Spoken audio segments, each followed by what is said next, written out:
olla põhitoidud, mida näiteks süüa? Tavaline lihtsalt seletades on tegelikult asi, üldiselt on tõesti väga lihtne, hommikul on ikkagi pudrupõhised toidud, ehk me anname kehale energiat läbi süsivesikute, seal võib süüa, ütleme siis pudrud, müslid, puuviljad, kõik magusad asjad ühesõnaga võivad selles hommikusöögi menüüs olla. Et absoluutselt ei pea ennast piirama, sest ütleme siis järgneva päeva jooksul inimesed kulutavad kõik selle energia tavaliselt ära. Lõunasöögid on üsna tüüpilised, ütleme sellised keskmised praed, a la 1/3 on seal seda süsivesikute osa, mis on siis kartul, riis, makaron, tatar, mida iganes. Ja 1/3 seal seda salati osa ja siis 1/3 võiks ka seal olla siis seda valgulist poolt, ehk siis lihad, kõik loomsed valgulised allikad. Et see on selline keskmine. Ja siis kui me läheme sealt edasi, on õhtuoode, üldjuhul on see siis tavaliselt mingisugune kella 4 aeg.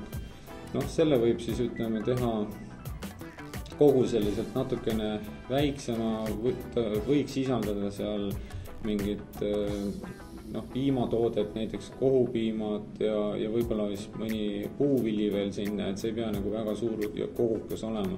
Sest tavaliselt peale seda minnakse mõne tunni jooksul ka trenni ja siis ei ole võib-olla mõtet nagu nii täis end süüa.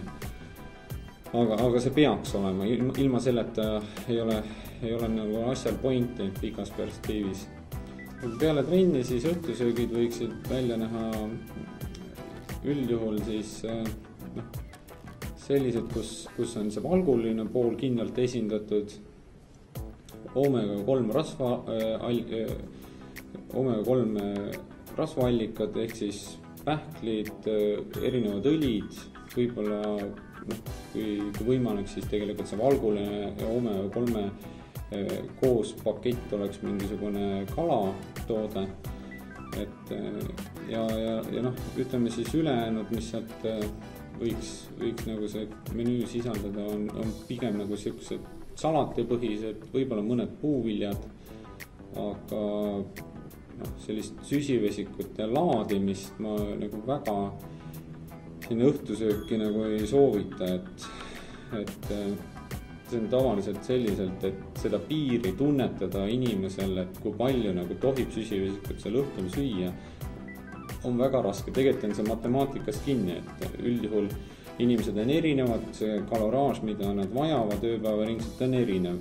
Et mõne inimese jaoks on seal õhtusöögis lubatud a la näiteks 70-80 grammi süsivesikuid, mõne jaoks on ainult see 20-30 ja sellepärast ma ütlen, et pigem tarbida seal siis salatipõhiseid ja mõned puuviljad, kui minna selle riisi, makaroni ja kartuli juurde, sest nende riiside ja makaronide ja kartulitega süüakse lihtsalt neid süsivesikuid seal nii tugevalt üle, et see ei anna enam efekti.